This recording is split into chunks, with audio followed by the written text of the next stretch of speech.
सही भाइयों को जय हिंद। तो आज हम फिर लेकर आ चुके हैं सामान्य ज्ञान से जुड़े कुछ प्रश्न जो हमारे आर्मी अग्निवीर 2025 से रिलेटेड हैं और यह प्रश्न हमारे अग्निवीर में जरूर आने वाले हैं। तो आज हम जितने भी इंपॉर्टेंट क्वेश्चन है उस क्वेश्चन को सॉल्व करेंगे और उसके अध्ययन करेंगे। तो चलते आज हम पहले प्रश्न की तरफ। ठीक है, टाइम वेस्ट किए बिना हम पहले प्रश्न की तरफ चलते हैं। तो हमारा पहला प्रश्न में क्या पूछा गया है? प्रवासी भारतीय दिवस कब मनाया जाता है? प्रवासी भारतीय दिवस कब मनाया जाता है, कब सेलिब्रेट की जाती है प्रवासी भारतीय दिवस? यदि आप सबको इसके बारे में पता है तो फटाफट कमेंट बॉक्स में अपना अपना जो है कमेंट करो। 9 जनवरी को कब मनाया जाता है? 9 जनवरी को प्रवासी भारतीय दिवस जो है मनाया जाता है, ठीक है, सेलिब्रेट की जाती है। अगला जो प्रश्न हमारा है वो है सेकंड प्रश्न, विश्व पृथ्वी दिवस कब मनाया जाता है? विश्व पृथ्वी दिवस कब मनाया जाता है? विश्व पृथ्वी दिवस कब, आपको पता होना चाहिए विश्व पृथ्वी दिवस कब मनाया जाता है। जल्दी जिस भाइयों को इसका आंसर पता है फटाफट आंसर अपना कमेंट बॉक्स में कमेंट करो जल्दी।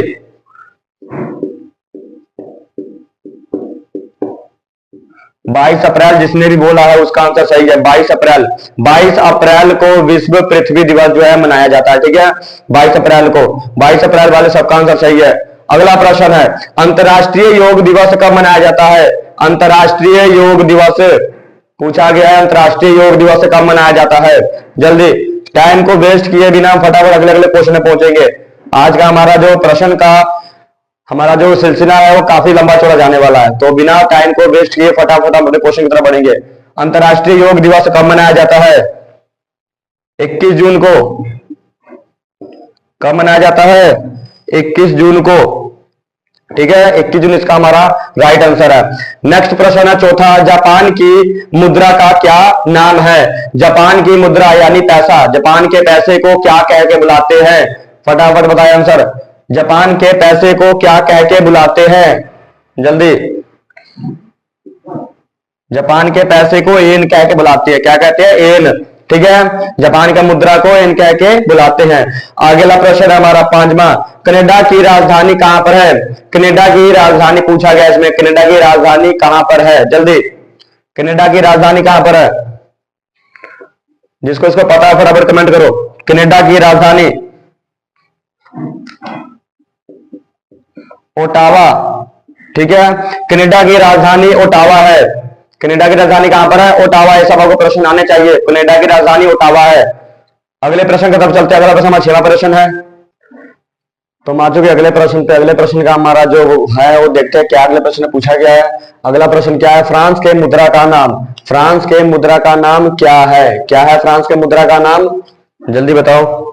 फ्रांस के मुद्रा का नाम, फ्रांस के मुद्रा का नाम क्या है? यूरो। फ्रांस के मुद्रा को, पैसे को क्या कहा जाता है? यूरो, ठीक है। अगला प्रश्न हमारा 7वां प्रश्न। तो 7वें प्रश्न में क्या बोला गया है? रिंगिट किस देश की मुद्रा है? रिंगिट किस देश की मुद्रा है? बड़े छोटे छोटे प्रश्न लेकर आया हूं मैं, ठीक है, जीएस का प्रश्न है। रिंगिट किस देश की मुद्रा है? किस देश की मुद्रा है रिंगिट? रिंगिट किस देश की मुद्रा है? मलेशिया, मलेशिया, ठीक है, रिंगिट मलेशिया की मुद्रा है। रिंगिट मलेशिया की मुद्रा है, रिंगिट। अगला प्रश्न हमारा, अगला प्रश्न में क्या पूछा गया है? इटली की राजधानी कहां है? इटली की राजधानी कहां पर है? फटाफट से कमेंट बॉक्स में इसका आंसर बताइए। इटली की राजधानी कहां पर है? इटली की राजधानी कहां पर है? रोम में। कहां पर है? रोम। इटली की राजधानी रोम है, ठीक है, इटली की राजधानी। नेक्स्ट प्रश्न हमारा है 9वें प्रश्न में क्या पूछा गया है? जकार्ता किस देश की राजधानी है? जकार्ता किस देश की राजधानी है? किस देश की राजधानी जकार्ता? फटाफट बताइए। जकार्ता किस देश की राजधानी है? इंडोनेशिया की, इंडोनेशिया,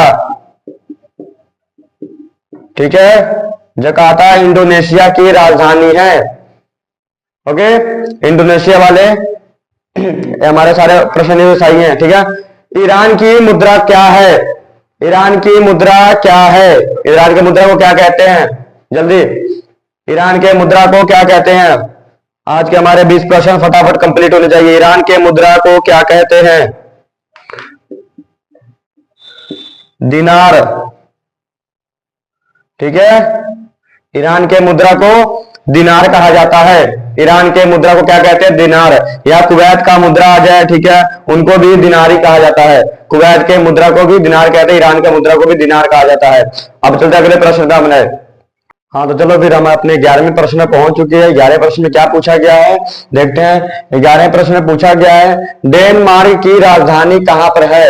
डेनमार्क की राजधानी कहां पर है? आप सबको पता होगा डेनमार्क की राजधानी कहां पर है। ठीक है, बड़ा यूनिक सा प्रश्न है, पर इसका हमने ऑप्शन भी दिया हुआ है। इन सारे प्रश्न का इसमें ऑप्शन भी दिया हुआ है, तो ऑप्शन के जरिए आप बता सकते हैं। ठीक है, देखते हैं किसका किसका जो है ऑप्शन सही निकलता है। तो डेनमार्क की राजधानी कहां पर है, फटाफट बताइए। दो ऑप्शन दिए हुए हैं, बस दो में ही आपको बताने हैं। आपके सही ऑप्शन दो में ही निकलने चाहिए, बस दो ऑप्शन है। डेनमार्क की राजधानी कहां पर है, फटाफट जल्दी। जिस भाइयों ने डेनमार्क की राजधानी ऑप्शन ए को लगाया है वो सही है। ठीक है, डेनमार्क की राजधानी हमारा ऑप्शन ए आ जाएगा। अगला प्रश्न में क्या बताया गया है? असोम की राजधानी कहां पर है? असोम की राजधानी कौन सा है या कहां पर है? असोम की राजधानी कहां पर है? असोम की राजधानी जल्दी। दो ऑप्शन है, दोनों ऑप्शन में से कौन से लगेंगे सही? असोम की राजधानी कहां पर है? असोम की राजधानी, असोम की राजधानी दिसपुर। असोम की राजधानी दिसपुर में है। ठीक है, असोम की राजधानी दिसपुर में है, तो दिसपुर जिसने से बताया है उसका ऑप्शन सही है, बिल्कुल सही। असोम की राजधानी दिसपुर में है। अगला प्रश्न तब चलते हैं हम। गंगटोक किस भारतीय राज्य की राजधानी है? गंगटोक किस भारतीय राज्य की राजधानी है? जल्दी, गंगटोक किस भारतीय राज्य की राजधानी है? मिजोरम ऑप्शन में है, मिजोरम या सिक्किम? मिजोरम या सिक्किम बताओ जल्दी। गंगटोक किस राज्य की राजधानी है, बताइए जल्दी। जिस भाई ने सिक्किम को बताया है उसका सही है, बिल्कुल सही। मिजोरम, ठीक है, मिजोरम या सिक्किम, इसका आएगा सिक्किम। ठीक है, 14वां प्रश्न हमारा। निम्न में से कौन सा केंद्रीय शासित प्रदेश है? ये आपको बताया गया पहले भी। निम्न में लिखित में से कौन सा केंद्रीय शासित प्रदेश है? ऑप्शन में है Goa, Puducherry and Daman. Goa, Puducherry and दमन। ठीक है, इन तीनों में से कौन सा है? निम्नलिखित में से कौन सा केंद्रीय शासित प्रदेश है? कौन सा केंद्रीय शासित प्रदेश है जल्दी?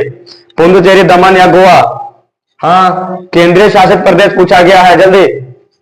हमारा होगा गोवा। ठीक है, एक केंद्रीय शासित प्रदेश है। अगला प्रश्न की तरफ चलते हैं हम, बिना टाइम गवाए फटाफट। आज के सारे प्रश्न हमारे क्लियर होने चाहिए। दादर वे नागर हवेली किस उच्च न्यायालय के क्षेत्र अंतर्गत आता है? दादर वे नागर हवेली किस उच्च न्यायालय के क्षेत्र के अंतर्गत आता है? वो कौन सा उच्च न्यायालय है जो इसके अंतर्गत में आता है? जल्दी बताइए। ऑप्शन में है हमारा मुंबई, कोलकाता, हैदराबाद। किसके अंतर्गत में आता है, किस क्षेत्र के अंतर्गत में? जल्दी, जिस भाइयों ने ऑप्शन ए को बताया है मुंबई, उसका सही है। ठीक है, ऑप्शन ए मुंबई के अंतर्गत में आता है। तो आज के हमारे 15 प्रश्न आज के पूरे क्लियर होते हैं। तो लगे रहिए इस वीडियो के साथ आप, एंड आप सब इसको नोट भी करना है और वीडियो को लाइक, सब्सक्राइब, शेयर भी करना है। जय हिंद।